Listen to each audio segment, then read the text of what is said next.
యుద్ధం జరిగిన ప్రతిసారి ఎవరో ఒకరు మధ్యవర్తిగా రావడం చూస్తూనే ఉంటాం. కానీ ఓ దేశానికి శాంతి అంటే ఏమిటో తెలియదు.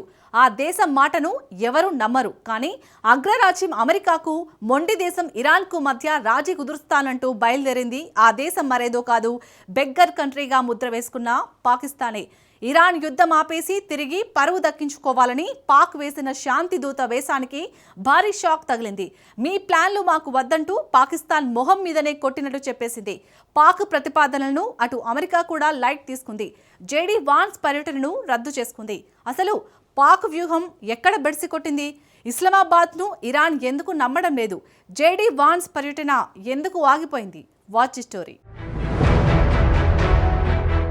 బెగ్గర్ ముద్రను పాక్ చెరిపేసుకుందా? పాక్ దౌత్యాన్ని ఇరాన్ ఎందుకు వద్దంది? పాక్ శాంతిదూతను భారత్ ఎలా విశ్లేషించింది? పాకిస్తాన్ ఇది ఒక దుష్ట దేశం. ఈ దేశాన్ని ప్రపంచం అస్సలు నమ్మదు. మిత్ర దేశాలు కూడా దాదాపు పాకిస్తాన్ దూరం పెట్టేసే ఆ దేశాన్ని చాలా వరకు గల్ఫ్ దేశాలు బెగ్గర్ కంట్రీగానే చూస్తున్నాయి. నిన్న మొన్నటి వరకు పాకిస్తాన్ వద్ద ఉన్న అణ్వాయుధాలను చూసి తమకు రక్షణ విషయంలో సాయంగా ఉంటుందని కొన్ని ముస్లిం దేశాలు భావించాయి. అందుకే పాకిస్తాన్ కోరినప్పుడల్లా రుణాలు ఇచ్చాయి. దీన్ని ఆసరాగా చేసుకుని పదే పదే ముస్లిం దేశాల వద్దకు రుణాల కోసం పాకిస్తాన్ వెళుతోంది. కానీ ఇటీవల ఆ దేశం తీవ్ర ఆర్థిక సంక్షోభంలో కూరుకుపోయింది. తీసుకున్న రుణాలను తిరిగి చెల్లించడం లేదు. ఉగ్రదేశం దివాలా తీయకుండా United Arab Emirates, Saudi Arabia, Qatar వంటి దేశాలు సహాయం చేసేవి. కానీ ఇప్పుడు సీన్ మారిపోయింది. పాకిస్తాన్ను నమ్ముకుంటే నట్టేట మునగడం ఖాయమని ఆయా దేశాలకు స్పష్టంగా తెలిసిపోయింది. అందుకే పాకిస్తాన్కు కొత్తగా రుణాలను ఇవ్వడం లేదు. ఉన్న రుణాలను వసూలు చేసుకునేందుకు అష్టకష్టాలు పడుతున్నాయి. దాదాపు పాకిస్తాన్ పరిస్థితి దారుణంగా మారిపోయింది. అయితే ఇరాన్ యుద్ధం సమయంలో పాకిస్తాన్కు ఓ కొత్త ఆలోచన వచ్చింది. పోయిన పరపతిని బెగ్గర్ గుర్తింపును చేర్పుకోవడానికి ఇదే సరైన సమయమని భావించింది. ఇరాన్ యుద్ధాన్ని ఆపితే తిరిగి పునర్వైభవం సాధించి అటు అమెరికా ఇటు గల్ఫ్ దేశాల అభిమానాన్ని తిరిగి పొందొచ్చని ప్లాన్ వేసింది. అనుకున్నదే తడవుగా యాక్షన్లోకి దిగిపోయింది.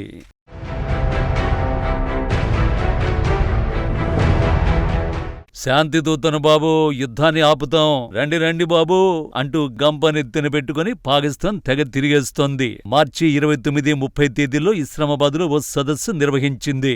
ఈ సదస్సుకు సౌదీ అరేబియా, ఈజిప్ట్, టర్కీ విదేశాంగ మంత్రులు హాజరయ్యారు. కానీ తొలి రోజే సౌదీ అరేబియా, ఈజిప్టు మంత్రులు సదస్సు నుంచి నిష్క్రమించారు. 2 రోజులు జరగాల్సిన సదస్సును ఒక్క రోజులోనే ముగించేశారు. దీంతో ఉన్న పరువును కూడా పాకిస్తాన్ కోల్పోయింది. నిజానికి ఈ సదస్సుకు ఇరాన్, మరోవైపు యుద్ధానికి దిగిన అమెరికా, ఇజ్రాయెల్ మంత్రులు రాలేదు. ముందుగా శాంతి కోసం ఫ్రేమ్వర్క్ తయారు చేయాలని ఆ దేశాలు నిర్ణయించాయి. కానీ పాకిస్తాన్ ఎలాంటి ప్రణాళికలు లేకుండానే సదస్సు నిర్వహించింది.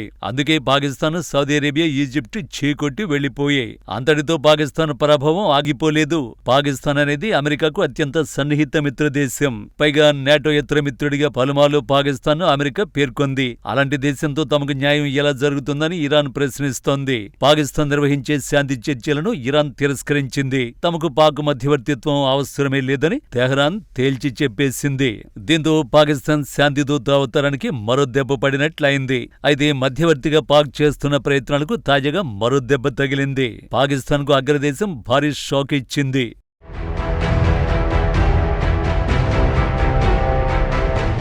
పాక్ మధ్యవర్తిత్వానికి సంబంధించి చర్చించేందుకు అమెరికా ఉన్నత స్థాయి ప్రతినిధులు ఇస్లామాబాద్కు రావాల్సి ఉంది. అమెరికా ఉపాధ్యక్షుడు జేడీ వాన్స్ ఆధ్వర్యంలో పాక్ ఓ బృందం వస్తున్నట్టు ముందు వాషింగ్టన్ సమాచారం ఇచ్చింది. కానీ చివరి నిమిషంలో ఇరాన్ వెనక్కి తగ్గడంతో జేడీ వాన్స్ బృందం ఆగిపోయింది. ఇక పాకిస్తాన్లో తమ పర్యటన ఉండకపోవచ్చని జేడీ వాన్స్ సంకేతాలిచ్చారు. అంతేకాదు పాకిస్తాన్ చర్చల కోసం ప్రతిపాదించిన ప్రణాళికల్ని ఇరాన్ నమ్మడం లేదని స్వయంగా అమెరికా ఉపాధ్యక్షుడే చెప్పారు. నిజానికి అమెరికా సూచనతో పాకిస్తాన్ మధ్యవర్తిత్వానికి రాలేదు. శాంతి దూత పేరు తెచ్చుకోవాలన్న ఆరాటంతో పాకిస్తాన్ చేసిన సొంత ప్రయత్నమే ఇది. ఈ ప్రయత్నం ఆదిలోని హంసబాదు అన్నట్టుగా మారిపోయింది. పాకిస్తాన్ నిర్వహించే దౌత్య వేదికపై ఇరాన్ అనుమానాలను వ్యక్తం చేసింది. దీంతో తమకు సంబంధం లేదని తెహ్రాన్ బహిరంగంగానే ప్రకటించింది. ఈ సదస్సులో తాము భాగస్వాములు కాబోమని ఇరాన్ క్లియర్ కట్ గా చెప్పేసింది. ఇరాన్ కొట్టిన చావు దెబ్బతో అంతర్జాతీయ స్థాయిలో మధ్యవర్తిగా గుర్తింపు పొందాలన్న పాకిస్తాన్ ఆశలు అడియాశలయ్యాయి. నిజానికి ఇరాన్లోని అత్యంత శక్తివంతమైన Islamic revolutionary guard corps IRGC యుద్ధాన్ని ఆపేందుకు అంగీకరించడం లేదు. ప్రస్తుతం జరుగుతున్న ఘర్షణను సుదీర్ఘంగా కొనసాగించాలని కోరుకుంటోంది. ఇదే పాకిస్తాన్ ఆశలకు గండి కొట్టింది.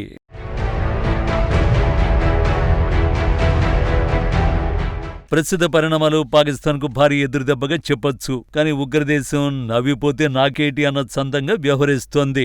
అంతర్జాతీయంగా పరువు పోయిన రాబోయే రోజుల్లో చర్చలకు ఆతిథ్యమిస్తామని పాకిస్తాన్ డప్పు కొడుతోంది. పాకిస్తాన్ కొడుతున్నది మామూలు డప్పు కాదని, అది తనకు చావు డప్పు అని అర్థం చేసుకోవడం లేదు. ఇరాన్ చర్చలకు తిరస్కరించింది. అమెరికా బృందం పర్యటనలు ఆగిపోయాయి. అయినా సరే పాకిస్తాన్ మాత్రం ఆగడం లేదు. ఇస్లామాబాద్ లో వరుసగా మీడియా సమావేశాలు, బ్రీఫింగ్లు నిర్వహిస్తోంది. అంతర్జాతీయ ఉద్రిక్తతల మధ్య తమను తాము నమ్మకమైన మధ్యవర్తిగా చూపించుకునేందుకు పాకిస్తాన్ తనకు తాను తెగ ఆరాటపడుతోంది. నిజానికి అమెరికా గల్ఫ్ దేశాల వద్ద తన దౌత్యపరమైన ప్రాముఖ్యతను తిరిగి పెంపొందించుకోవడానికి పాకిస్తాన్ చేస్తున్న అవకాశవాద చర్యగానే భారత్ అభివర్ణిస్తోంది. అమెరికాతో రుణాలు, ఆయుధాలు పొందేందుకు పాక్ వేసిన ఎత్తుగడ ఇది. ఇరాన్ పదే పదే పాక్ మధ్యవర్తిత్వాన్ని తిరస్కరిస్తోంది. ఇస్లామాబాద్ కు తెహరాన్ ఎంత ప్రాధాన్యమిస్తోందో దీన్ని బట్టి స్పష్టంగా అర్థమవుతోంది. అదే సమయంలో తెహరాన్తో సంబంధాలను భారత్ మరింతగా పెంచుకుంటోంది.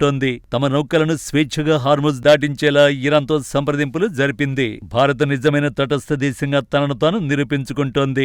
నిజానికి పాకిస్తాన్ దౌత్య ఆశయాలకు, క్షేత్రస్థాయి వాస్తవాలకు మధ్య భారీ వ్యత్యాసం ఉంది. తమకు అమెరికా మద్దతు ఉందని, దౌత్య చర్చల్లో పురోగతి సాధిస్తామని పాకిస్తాన్ ఆశించింది. కానీ ఇరాన్ మద్దతు లేకపోవడంతో ఎదురు దెబ్బలు తిన్నది. ఇప్పుడు అమెరికా బృందం సైతం పాక్ పర్యటనకు తిరస్కరించడంతో ఇస్లామాబాద్ బొక్కబోర్ల పడినట్లయింది.